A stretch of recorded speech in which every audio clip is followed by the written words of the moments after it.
যে ওষুধের দোকান থেকে শুরু করে যেসব ছাউনি দেওয়া দোকানপাট ছিল সেই দোকানগুলোকেও কিন্তু ছাড়া হলো না। আমি দেখাবো একের পর এক চিত্র। ভাঙা দোকানের মধ্যেই কিন্তু এইভাবে তারা বসে রয়েছে।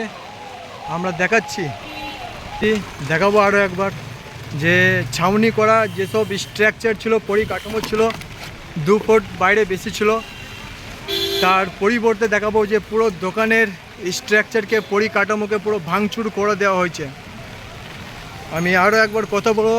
দাদা ভাই, কিভাবে দেখছেন পৌরসভার এই উদ্যোগকে, কিভাবে দেখছেন?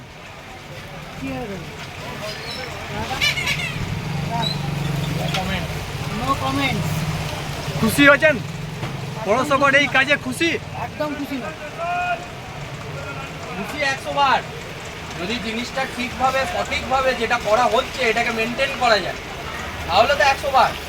ফুটপাথ খালি হবে, মানুষজনের এখানে যানজটগুলো খালি হবে। কিন্তু দেখার বিষয় হচ্ছে এই যে পদক্ষেপটা সরকার থেকে নেওয়া হলো, এটা কতদিন, এর ভ্যালিডিটিটা কতদিন। মানুষ আজকে হ্যাপা পোয়াচ্ছে, কষ্ট করে নেবে, মানুষ তো আছেই কষ্ট ভোগ করার জন্য। কিন্তু এটা যদি প্রশাসনিকভাবে টেনে নিয়ে যেতে পারে তাহলে অবশ্যই ভালো। আজকে এটা এখন অসুবিধার বিষয়, 4-5 দিনে সব ঠিক হয়ে যাবে। কিন্তু তারপর যদি আবার লোকজন ফুটপাতে জাম করে তাহলে তো একই ব্যাপার হয়ে যাবে, তাহলে তখন এটা লস, তখন মানুষের রাগ হবে। তার বাদে তো অবশ্যই এখানে কম যানজট তো হয় না। এই মোড়টাতে আপনি যদি ঘুরিয়ে দেখান তাহলে রাস্তার অবস্থাটা আগে দেখান, তাহলে তো সবার আগে রাস্তার অবস্থাটা দেখানো হোক। এই হসপিটালের এই বিল্ডিং থেকে প্রত্যেক দিন ড্রেনের নোংরা জল আমাদের দোকানের সামনে দিয়ে যায়, আমরা তো কিছু বলার নেই। তাহলে একটা দিক দেখলে তো হবে না, প্রশাসনকে অ্যাক্টিভ হতে হলে সব দিকে অ্যাক্টিভ হতে হবে। আর শুধু একবার করে দিয়ে চলে গেলাম বললে তো হবে না, জিনিসটাকে মেনটেন করতে হবে যে কেউ ফুটপাথ ব্যবহার করবে না। তাহলে সেটা আমাদের তো পার্মানেন্ট দোকান আছে, আমাদের নয় 100 সেট বাইরে ছিল, ভেঙেছে, কোনো অসুবিধা নেই। বাকি সবাই তো ফুটপাথের ওপর বসে আছে।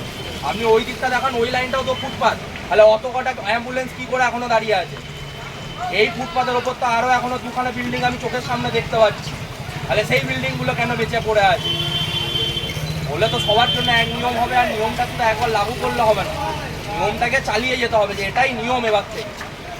আপনি বিগ বাজারের কাছে যান, এই তো ভেঙেছিল বিগ বাজারের এরিয়াটাকে, আবার লোকজন বসতে শুরু করে দিয়েছে, তাহলে কি হবে? তাহলে তো কোনো লাভ নেই।